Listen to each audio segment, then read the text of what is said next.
नमस्ते बच्चों, हमने जो है वो क्लास 8 का फर्स्ट यूनिट साइंस का जो है वो स्टार्ट किया था। ठीक है, उसमें से हमने जो है बहुत सारे पार्ट खत्म कर दिए, हमने बहुत सारी चीज़ें सीखी। अब यहाँ पे जो है वो क्लासिफिकेशन किया था लिविंग ऑर्गेनिज्म, रॉबर्ट विटेकर ने, तो वो भी कंप्लीट कर दिया।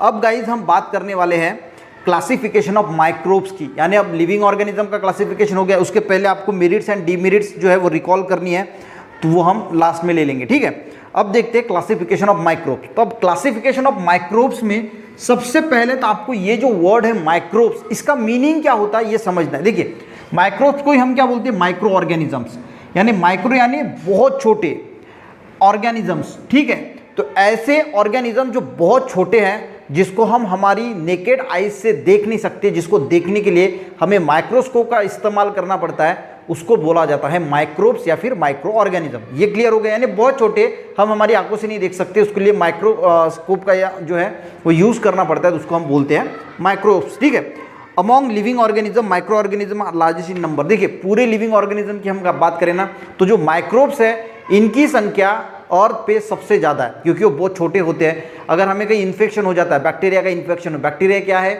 एक माइक्रोब्स ही है। उसके बाद हम डॉक्टर के पास जाते हैं, तो बैक्टीरिया का अगर इन्फेक्शन है तो डॉक्टर हमें एंटीबायोटिक्स देते हैं। तो हमारी बॉडी में अगर हम बात करें तो लाखों करोड़ों माइक्रोब्स जो है वो रहते हैं।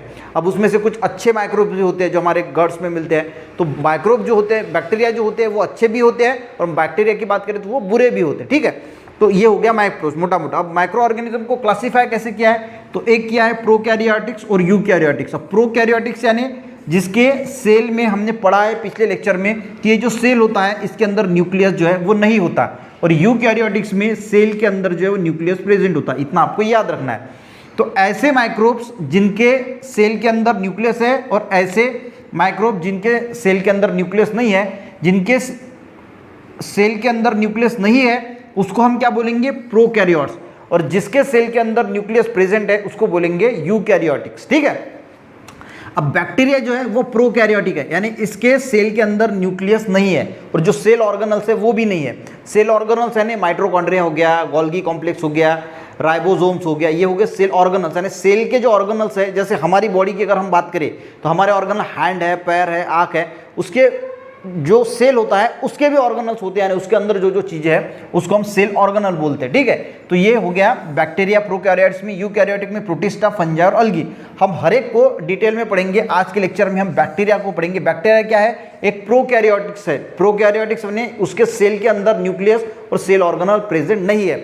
अब आपको ये भी चीज़ें याद रखनी है कि 1 मीटर इज इक्वल टू होता है 10⁶ माइक्रोमीटर, जिसको हम म्यूयम से बोलते हैं, यानी ऐसा यू निकालना है और ऐसा यम यानी माइक्रोमीटर।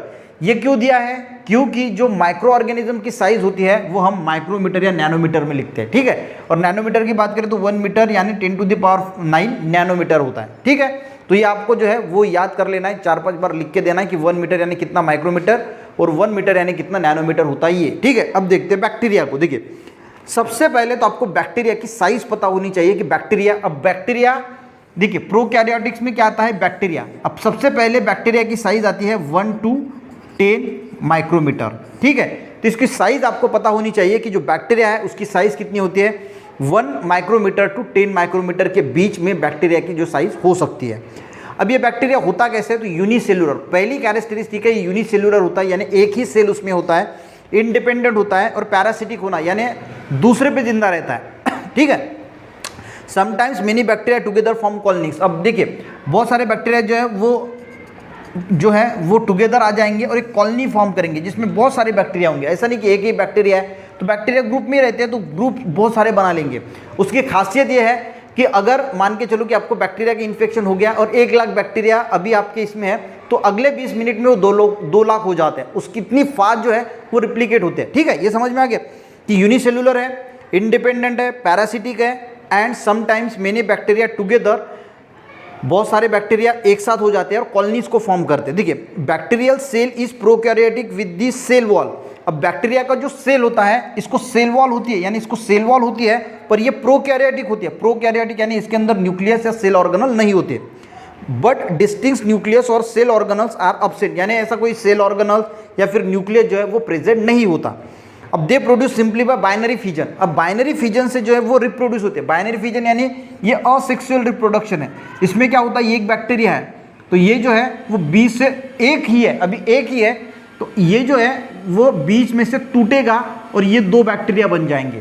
तो इसको सिंपली बोला जाता है बाइनरी फिजन। ये जो 2 बने, अब ये जो एक है ये फिर से टूटेगा और इसके 2 बन जाएंगे। तो इस प्रकार ये जो है वो बाइनरी फिजन से जो है वो रिप्रोड्यूस होता है, बढ़ता है, ठीक है। और इसीलिए हमारे अगर इन्फेक्शन हो गया तो जल्दी से जल्दी बढ़ जाता है। इन favourable condition bacteria grow vigorously, अगर उसको फेवरेबल कंडीशन मिल गई यानी जैसी उसको चाहिए, and can double their numbers in 20 minutes, तो 20 मिनट्स के अंदर वो डबल हो जाते हैं, ठीक है।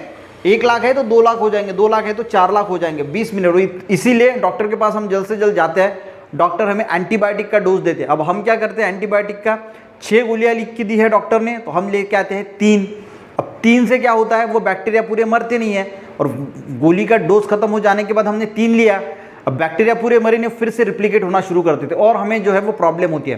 तो अगर एंटीबायोटिक डॉक्टर 6 देते हैं तो डॉक्टर को पता है कि 6 बैक्टीरिया में पूरे बैक्टीरिया जो है वो मर जाएंगे यानी 0 हो जाएंगे, और उसके बाद फिर आपके इसमें बैक्टीरिया जो जिस बैक्टीरिया का आपको इन्फेक्शन हुआ है वो बैक्टीरिया फिर से नहीं बढ़ेगा। पर हम हमारा दिमाग लगाते हैं कि 6 एंटीबायोटिक्स की गोलियां दी तो हम 3 आधी दवाई लाएंगे और फिर से हम जो है 15 दिन के बाद बीमार पड़ जाते हैं। तो ऐसा नहीं करना है।